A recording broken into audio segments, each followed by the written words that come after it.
Olá pessoal, sou o professor Leandro Muniz Corrêa, trabalho com vocês na matéria de Direito Penal e nesta aula abordaremos a chamada classificação dos crimes.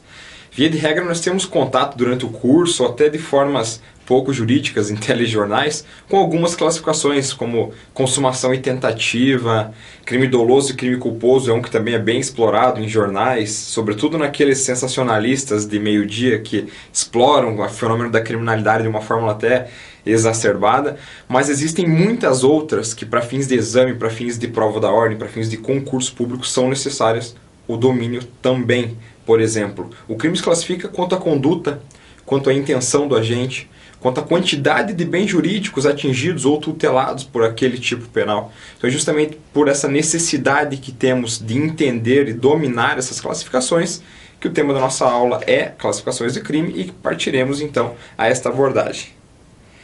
Quanto à conduta, essa é a primeira classificação que eu trago para vocês, e os crimes se classificam em comissivos e omissivos. A definição que eu trago para vocês desde logo é que crime comissivo trata-se de um crime positivo, que exige uma ação, uma conduta de fazer do agente.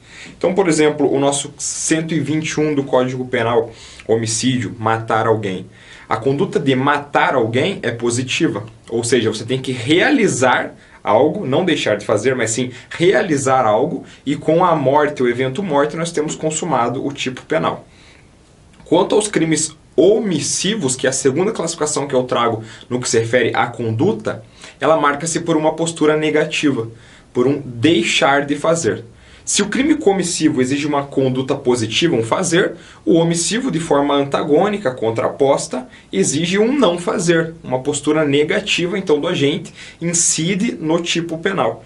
Nós temos ainda uma classificação quanto ao omissivo próprio e o omissivo impróprio. Existem ainda doutrinadores que utilizam a terminologia puro, omissivo puro, impuro, próprio, impróprio. Haverá então essa diversidade de terminologias a depender de qual doutrinador estejamos utilizando para os estudos. Quanto ao omissivo próprio, o agente possui o dever de agir. Então pensem, o omissivo próprio, o agente possui o dever de agir. Esse dever é resultante do quê? Resultante de lei, resultante da condição do agente. Que existe uma tipificação, existe uma norma que compele aquela gente a atuar, a agir em determinada situação. E o impróprio, o agente podia ou devia agir. Podia ou devia, não existe então essa exigência da norma, mas havia a possibilidade de agir sem o risco pessoal, você deveria ter agido. Isso caracteriza então o crime omissivo impróprio. Quanto à intenção do agente, é a segunda classificação que eu trago para vocês. Notem que agora nós exploramos um elemento subjetivo, internalizado, a intenção do agente. Então nós temos o crime de dano e o crime de perigo, primeiras duas classificações que eu trago. Crime de dano trata-se da grande maioria dos nossos crimes, a bem da verdade, que é aquele que há efetiva lesão ao bem jurídico. Entendam, um tipo penal sempre preserva, tutela, protege um bem jurídico, que é aquele valor intrínseco, o patrimônio, a vida, a liberdade.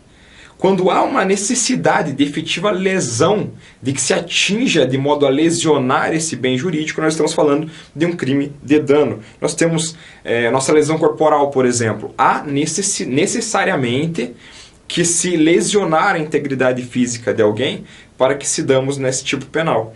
O artigo 155, artigo 157, enfim, nós precisamos da efetiva lesão do patrimônio, da incolumidade física, da integridade física da pessoa.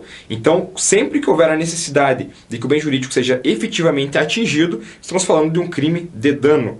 E aí nós temos também os chamados crimes de perigo. Crimes de perigo trata-se da situação em que a gente expõe o bem jurídico a um risco de lesão. Notem que nesse momento não há mais a necessidade efetiva de que o bem jurídico seja atingido, porque existe uma presunção de risco, de dano que o direito penal se propõe a tutelar.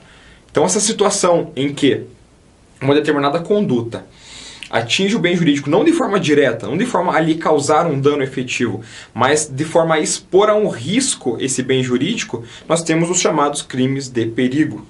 Trago para vocês que essa classificação ainda se subdivide em abstrato e concreto.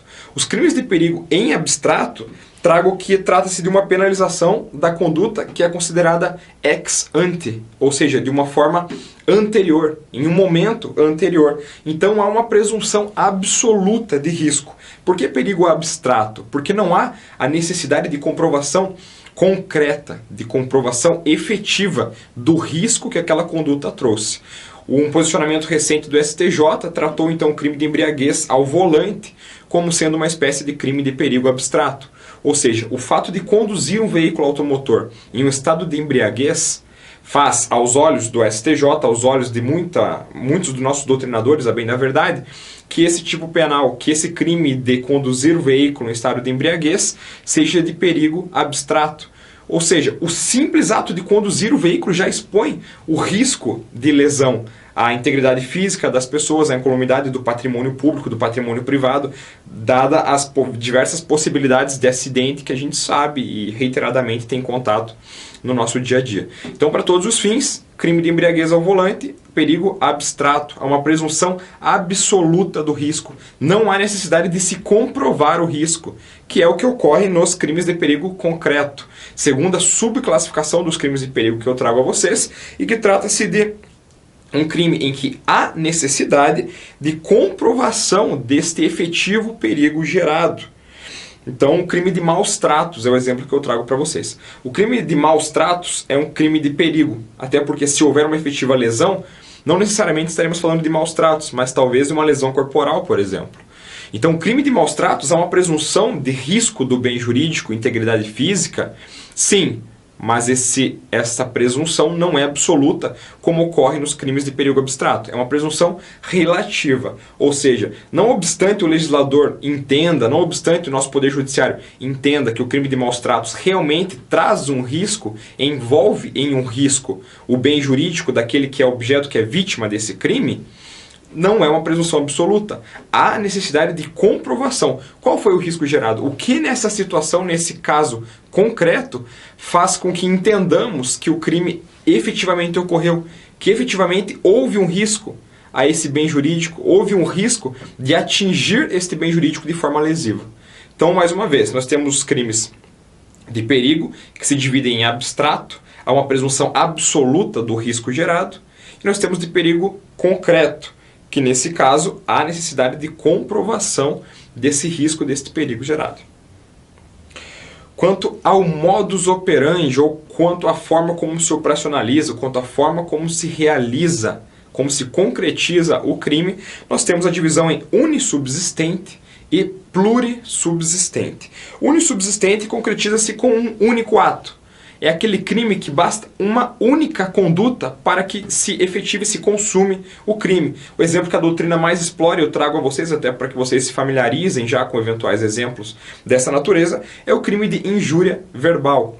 Pensem vocês, se alguém chega ao professor e fala: o professor Leandro não presta, o professor Leandro é um sem vergonha, é um boçal. O ato em que se pronunciam essas palavras, em que se concretiza, se efetiva essa injúria verbal, consuma o delito nesse mesmo momento. E é exatamente por isso que é impossível a tentativa, porque o momento da consumação e da execução passa a ser o mesmo.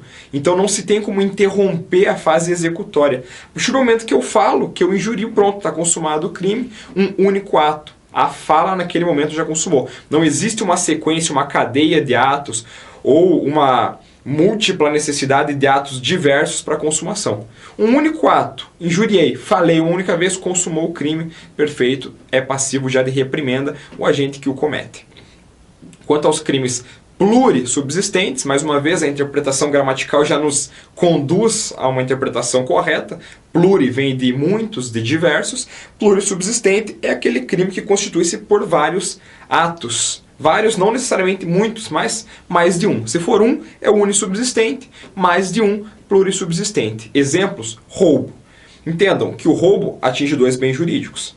O roubo atinge tanto a integridade física do agente, que é vítima desse crime, quanto o patrimônio, subtrair mediante violência ou grave ameaça. Esse é o nosso texto.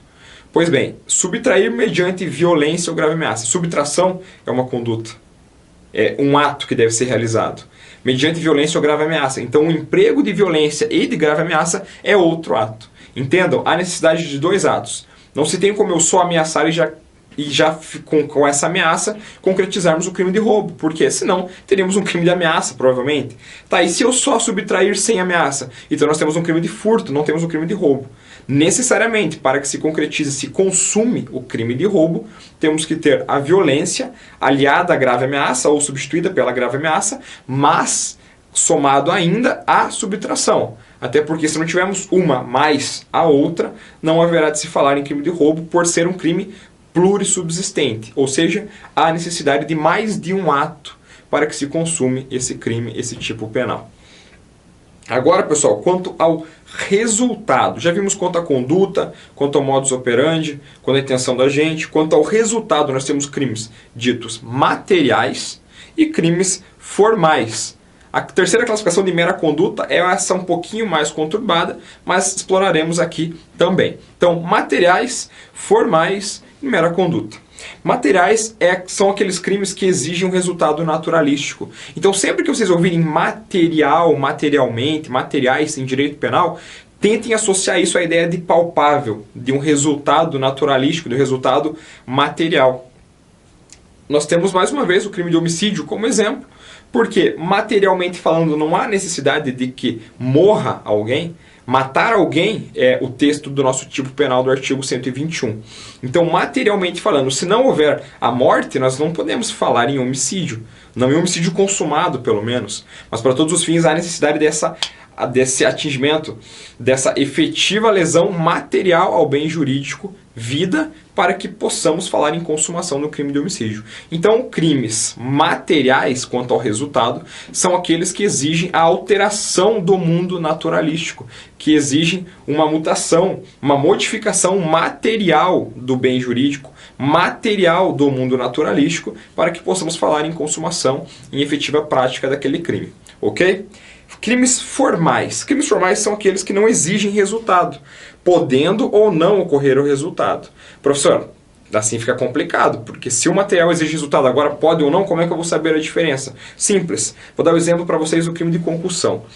O agente público, o funcionário público que está nessa condição, tanto naturalmente investido num cargo, ou ainda por equiparação, aqueles que prestam serviços, ainda que de forma temporária, para alguma autarquia, para algum serviço público das mais diversas naturezas que nós possuímos, se ele se valer dessa condição de agente público para exigir uma vantagem indevida, nós temos o crime de concussão. Notem que o verbo exigir do tipo não exige o resultado, ou seja, não exige a obtenção daquela vantagem indevida. Então basta a exigência para que nós possamos falar sim em consumação do delito de concussão. Então o funcionário público que, valendo-se dessa função, exige vantagem indevida para a realização, para a prática de ato, enfim, pode-se falar que o crime se consuma independentemente do resultado. E o funcionário público fala, olha, para eu te expedir esse alvará aqui para liberar o funcionamento do teu comércio, eu quero R$1.000. Se você não me der esses R$1.000, você nunca vai conseguir esse alvará. Exijo então esses R$1.000. Pois bem, você precisa me entregar esses R$1.000? Não. A exigência já é o suficiente para que se consuma o delito. Então, a gente pode falar em crime formal, porque não há necessidade do resultado naturalístico, do resultado material. Pode haver resultado, pode haver a entrega desses R$1.000? Pode, mas havendo ou não, o crime já se consumou no momento anterior. Feito? Agora sim, os crimes de mera conduta. É aquele em que a conduta, por si só, independentemente de atingir ou não aquele bem jurídico que eventualmente seja tutelado, independentemente de ter esse resultado naturalístico ou não, nós temos tudo o suficiente para conseguir falar em consumação do crime, porque a mera conduta já enseja a prática do crime, a perfectibilização da consumação, da prática de todos aqueles atos necessários à consumação do delito. Exemplo, porte de arma de fogo. Entendam, o fato do professor sair na rua eventualmente com uma arma na cintura atinge um bem jurídico? Alguém vai ser lesionado, nós temos uma lesão corporal, pelo simples fato de eu estar com a arma de fogo sem utilizá-la? A vida de alguém será atingida necessariamente apenas por eu estar portando uma arma de fogo?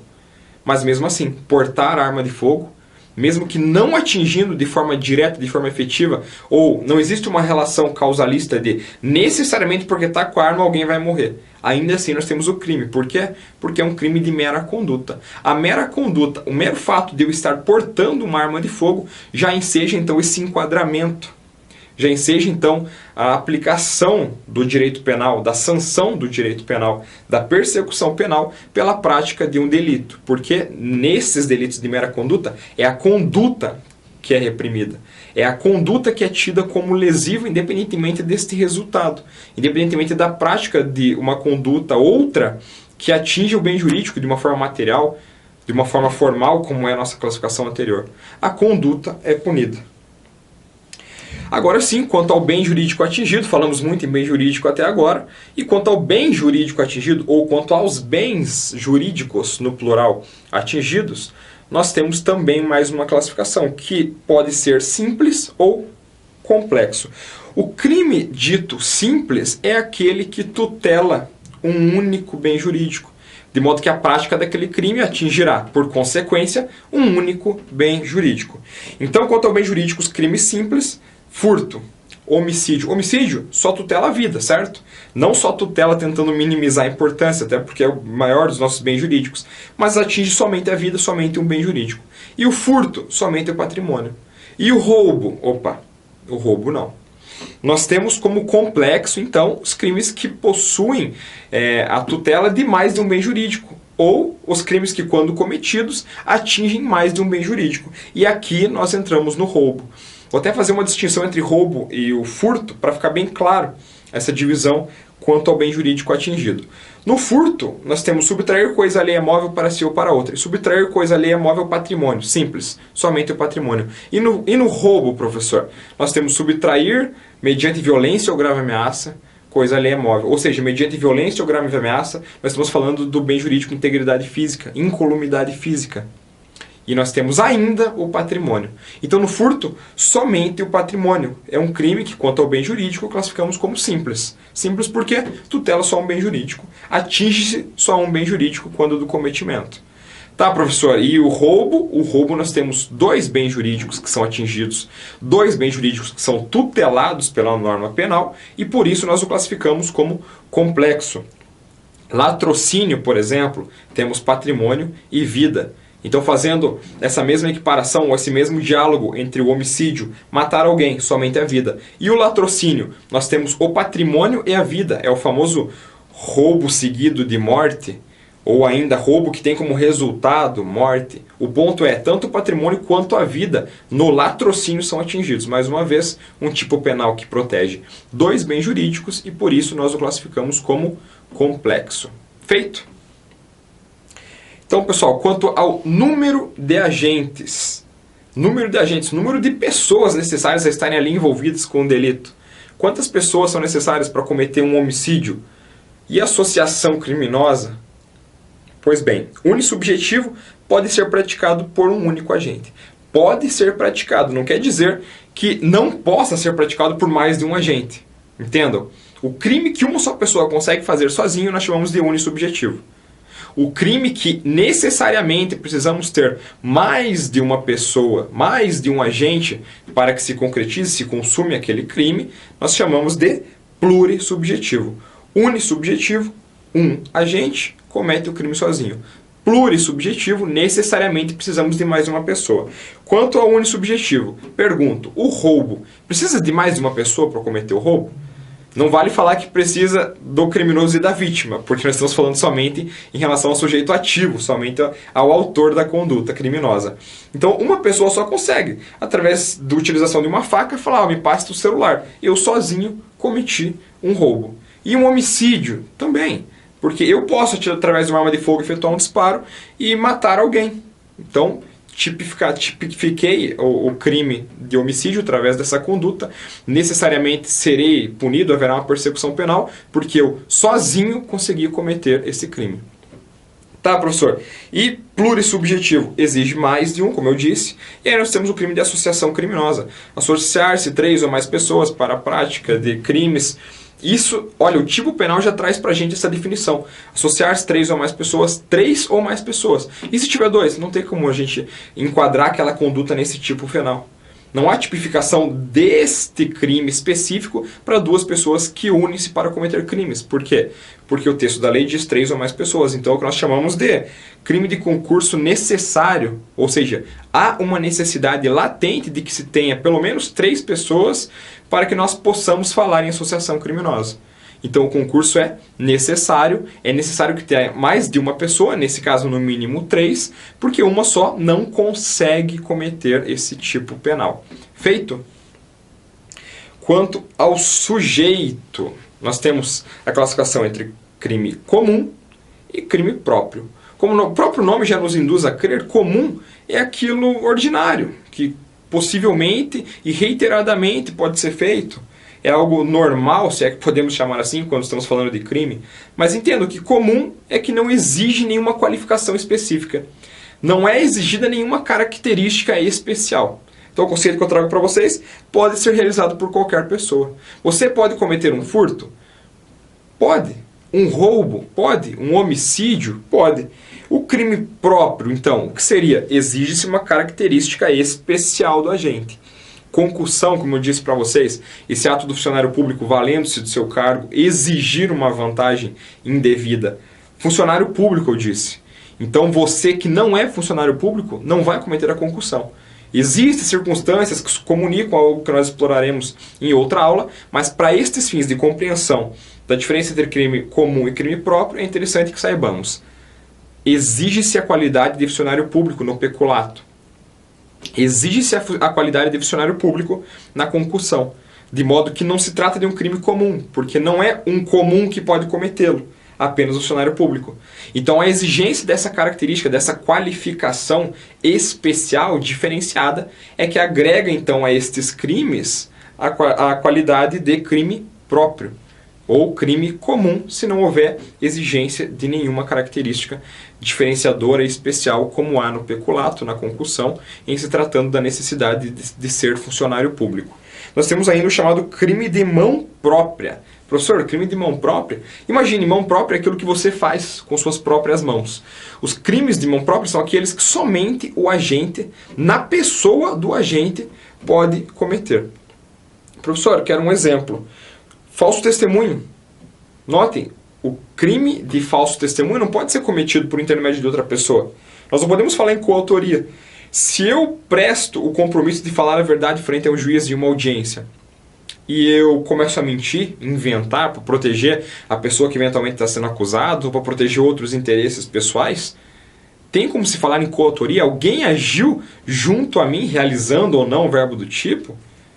Alguém agiu junto a mim idealizando a prática desse crime? Sou eu que o faço. Então, é um crime de mão própria. Eu, na qualidade de testemunha que fui lá e menti, somente eu posso ser punido por isso. Por quê? Porque trata-se de um crime de mão própria. É comum? Sim, porque qualquer um pode cometer, mas qualquer um na sua pessoa. Você, na sua pessoa, com as suas mãos próprias, nesse caso, sozinho, mentindo em depoimento, prestando então esse compromisso de falar a verdade e mentindo frente ao juiz na qualidade de testemunha, você será então enquadrado nesse tipo penal. A tua conduta se amolda ao tipo penal, de modo que somente você, sem possibilidade de coautoria, será punido por isso. Feito?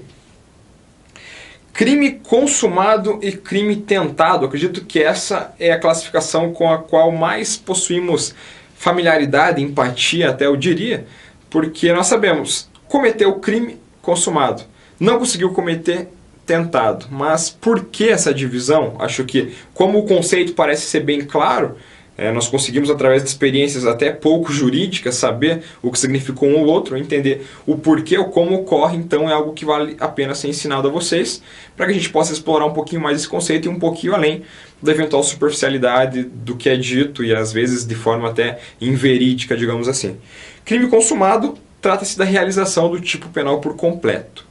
Então todas as fases do iter criminis, que nós chamamos, que é a fração na qual nós dividimos o crime por etapas, podemos falar em crime consumado. Cometeu então todos esses elementos do iter criminis, fechou, encerrou a prática, perfeito, nós temos o crime consumado. Daí o crime tentado, professor, é aquele que a fase executória é interrompido por uma circunstância alheia à vontade do agente.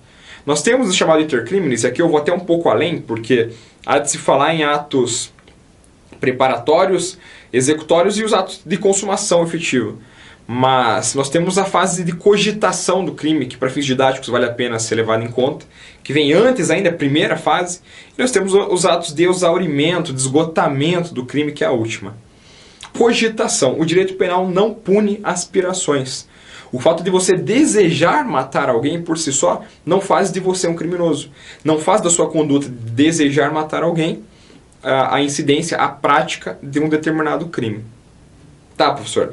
E os atos preparatórios? Depende. Quais são os atos preparatórios? Eu estou cavando um buraco para enterrar o corpo da pessoa que eu eventualmente quero matar? Ou eu estou comprando uma arma? Comprando uma arma talvez eu incida num crime já. Portando esta arma de fogo de forma ilegal. Cavando um buraco, não. Então os atos preparatórios são punidos a depender de quais são os atos. Se os atos já se caracterizarem como crimes, sim, pode haver uma punição. Se os atos trata-se de comprar uma pá para cavar um buraco, eu já estou preparando o crime, porque é ali que eu vou enterrar a vítima. Mas comprar uma pá é crime? Cavar um buraco é crime? Então, deste modo, não há possibilidade de punição. Então, quando falarem, tá, atos preparatórios são passíveis de reprimenda jurídico-penal? São passíveis de punição? A resposta é depende. E a pergunta que deve seguir, então, esta resposta é: quais são os atos? Tá, professor, e os atos executórios? Opa, agora nós já estamos executando o crime, colocamos em prática. É o momento em que você puxou a arma de fogo para efetuar o disparo. É o momento que antecede, é um degrau abaixo da consumação. E quando há uma interrupção nestes atos, quando há uma interrupção nos atos executórios, nós falamos em tentativa. Notem que esta interrupção deve ser por circunstâncias alheias à vontade do agente, porque se o agente desistir voluntariamente, nós estamos falando de outros institutos. Pode ser arrependimento eficaz, pode ser uma desistência voluntária, mas não há de se falar em tentativa. Tentativa é quando vem algo externo e me impede. Eu vou dar um tiro na minha vítima, vem uma viatura policial, Leandro, você está preso. Interromperam a execução, eu iria consumar, só não consumei porque a viatura, por circunstâncias alheias à minha vontade, conseguiu impedir o cometimento, a consumação desse crime de homicídio nesse nosso exemplo. Feito? Crime consumado. A realização completa do tipo penal, consumei, finalizei, matei alguém. Homicídio consumado. E no exemplo que eu sou interrompido, então, tentado porque houve uma interrupção, uma quebra do iter criminis no momento da execução. Feito, pessoal? Formato que eu já trabalho nas demais aulas, acredito que vocês já conheçam. Vamos fazer agora algumas questões de provas para massificar ainda mais esse nosso conhecimento, essas nossas análises, essa nossa conversa, esse bate-papo que a gente fez até agora. Questão número 1. Quanto ao resultado, notem, aqui começa a entrar a divisão de classificações. Nós sabemos que existem quanto aos agentes, quanto aos bens jurídicos, quanto à intenção do agente, quanto ao resultado. É interessante saber e é necessário saber essa divisão, porque a pergunta vem assim: quanto ao resultado, pronto, você já tem que lembrar. Senhor, quanto ao resultado, quais são as classificações quanto ao resultado? É isso que tem que vir à cabeça de vocês. Justamente porque eles não irão falar um agente possuindo vontade, podendo praticar um delito sozinho, não vem assim. Vem, classifica-se como unissubsistente o crime, 2 pontos. E aí vai vir a definição de unissubsistente. Entendam? Por isso é necessário entender, compreender bem essas classificações, entender que todas elas se aplicam. Um exercício bem interessante é: peguem tipos penais, escrevam o tipo penal e coloquem quanto ao agente, quanto ao resultado embaixo, e aí tentem definir quanto ao agente, quanto ao resultado, quanto à intenção do agente, quanto ao bem jurídico tutelado. Tudo isso é necessário e cada crime pode ser classificado em todas essas classificações, de forma distinta e concomitante. Por quê? Porque uma não substitui a outra, uma complementa a outra, por tratar-se de institutos diversos, ok? Quanto ao resultado, a necessidade do evento naturalístico para a consumação do crime de homicídio lhe atribui a classificação de crime, como eu disse para vocês. O homicídio, quanto ao resultado, a necessidade desta alteração do mundo naturalístico. E do que nós estamos falando? A necessidade de alteração do mundo naturalístico faz com que o homicídio se classifique como crime simples? formal, unissubjetivo, complexo ou material? Nós falamos que crime simples e complexo relaciona-se com os bens jurídicos tutelados. Simples, aquele crime que protege um único bem jurídico. Complexo, aquele crime que protege dois ou mais ou vários bens jurídicos. Nós fizemos aquela distinçãozinha entre furto e roubo. Então, simples nós sabemos que não é. Complexo nós sabemos que não é também. Tá, professor, formal. O que nós falamos sobre o crime ser formal? Nós não falamos sobre a concussão, não falamos sobre o crime em que há a possibilidade de ter esse resultado material, mas não há necessidade de se ter. Então, formalmente falando, o crime já se completa, já se consuma independentemente do resultado naturalístico. Deste modo, formal também não é. Unissubjetivo, lembra que eu disse para vocês quanto à vontade do agente, quanto a esse elemento subjetivo interno do agente. Então, nada se relaciona com o evento naturalístico, que é o que consta da nossa pergunta. Então, não é. Crime material seria a nossa resposta, porque materialmente falando, palpável, lembra que eu disse para vocês? Há necessidade desta alteração do mundo naturalístico para que tenhamos a consumação do crime de homicídio. Matar alguém, há necessidade de que alguém morra para que haja essa consumação. Ou, no caso de tentativa, a necessidade de que se tente o resultado material, que é uma interrupção na fase executória, como eu disse, mas ainda assim há essa necessidade, o que atribui a classificação de material ao crime de homicídio, e seria a nossa resposta correta. 2. Disse tentado o crime em que há interrupção dos atos. Expliquei isso recentemente, até de forma exaustiva, então acredito que os senhores certamente acertarão essa resposta. Disse tentado o crime em que há interrupção dos atos preparatórios, pessoal. Lembre-se, só para reforçar, acredito que essa resposta vocês irão conseguir encontrar sem maiores dificuldades, mas vamos reforçar um pouquinho mais então o conhecimento adquirido. Preparatórios, depende quais são os atos. Os atos preparatórios por si só já ensejam a prática de algum crime? Se sim, pode ser punido, mas nada se relaciona com o nosso enunciado que quer saber o que é crime tentado. Tá, atos de cogitação? Não, o direito penal não pune aspirações. Atos executórios? Atos consumativos ou atos de exaurimento? Então, não vou perder muito tempo nessa questão, porque acabamos de falar sobre isso, certamente vocês sabem que é a interrupção dos atos executórios. Lembre que na escada nós temos a cogitação, estou pensando em cometer o crime. Aí tem a preparação, vou juntar o material, vou passar no mapa aqui qual que é o caminho que essa pessoa percorre para eu encontrar ela nesse ponto aqui, que vai ter menos testemunhas. Tá, agora vamos executar. Pego a arma e entro no meu carro, começou a execução. Passou a execução, encerrou-se a execução, nós temos a consumação. A consumação é o que põe fim aos atos executórios. É o degrau de cima. Se me interromperem neste interim, neste meio de execução, nós falamos em crime tentado. Houve tentativa, por quê? Porque houve uma interrupção dos atos executórios por circunstâncias alheias à vontade do agente. Essa é a definição de tentativa. Beleza? Pessoal, uma revisãozinha bem rápida, somente com as palavras-chave. Mais uma vez, o objetivo aqui é massificar ainda mais o conteúdo. Então, a utilização destas palavras-chave tem o condão de não ensinar, porque isso nós fizemos durante a aula, e ainda nem esgotar o tema, mas utilizar essas palavras como gatilhos mesmo, para que na hora da resposta vocês lembrem dela, e aí o contexto também já é relembrado, para eventualmente, diante da necessidade de uma dissertação, vocês conseguirem se sair bem. Feitos? Então, revisão. Crimes comissivos, fazer, conduta positiva. Omissivos, deixar de fazer. Crime de dano, atinge o bem. Atinge o bem jurídico efetivamente. E o de crime de perigo, expõe o bem a perigo. Então, dano atinge, perigo expõe, há uma presunção. Unissubsistente, um único ato. Plurissubsistente, vários atos, 2 ou mais atos. Então, unissubsistente, um único ato conseguiu cometer o crime. Atirei, matei, morreu, crime consumado. Tá, e no plurissubsistente, professor, a necessidade de mais de um.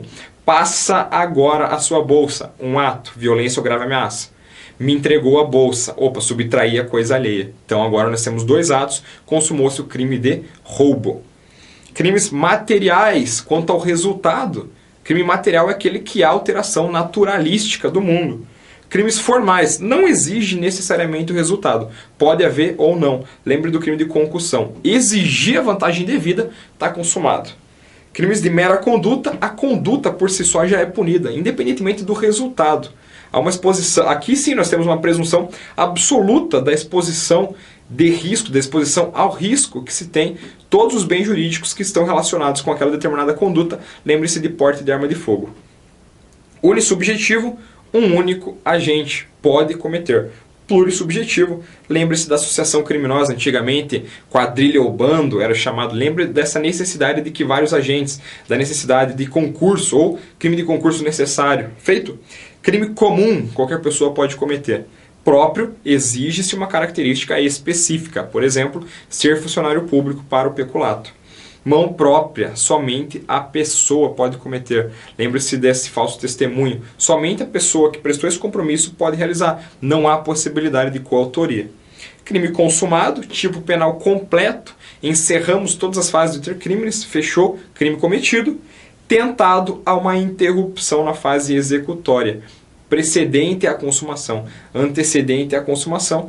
De modo que uma circunstância alheia corta o embalo da pessoa, que vai ser preso sem sequer ter conseguido cometer aquele crime desejado. Feito! Pessoal, espero que tenha sido tão produtivo para vocês quanto foi para mim. Façam um registro na Cultiva, vocês terão acesso a muitas outras aulas de matéria de direito penal, de matéria de direito processual penal, para quem é afeto a essa nossa área. Tem as demais áreas do direito também, cursos diversos de línguas, para provas de Enem, vestibular, enfim. Convido vocês a fazer esse cadastro e qualquer dúvida, pergunta, comentário, sugestão que vocês tenham a fazer, pode comentar no vídeo ou procure o professor nas redes sociais. Um abraço a todos e ótimos estudos.